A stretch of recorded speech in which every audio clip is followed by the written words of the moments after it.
আসসালামু আলাইকুম বন্ধুরা, কেমন আছেন? আলহামদুলিল্লাহ, আমি ভালো আছি। তো আপনাদের এর আগে দুইটা প্যাটার্নের ভিডিও দিছিলাম।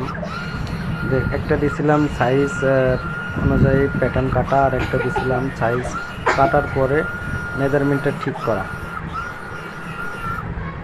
তো এটা হচ্ছে আপনার যেটা আমি দেখাচ্ছি এখন ভিডিও, সেটা হচ্ছে আপনার প্যাটার্ন কাটা শেষ।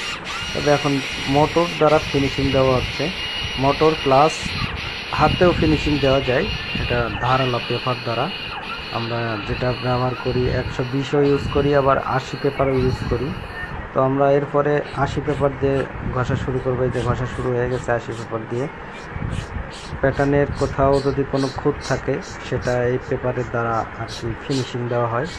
সো বন্ধুরা, আপনারা দেখতে থাকুন, প্যাটার্ন ফিনিশিং দেওয়া হচ্ছে।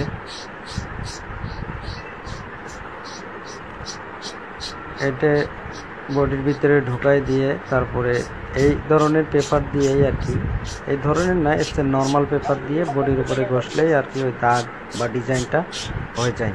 তো ফাইনালি এটা আমাদের প্রায় শেষ ঘষা। দেখতে থাকুন, আমি পেপারটা দেখাচ্ছি, দেখুন। এটা হচ্ছে আপনার 80 পেপার, 80/120। এটা অনেক ধারালো, অনেক ধারালো। দেখতে থাকুন ফাইনালি।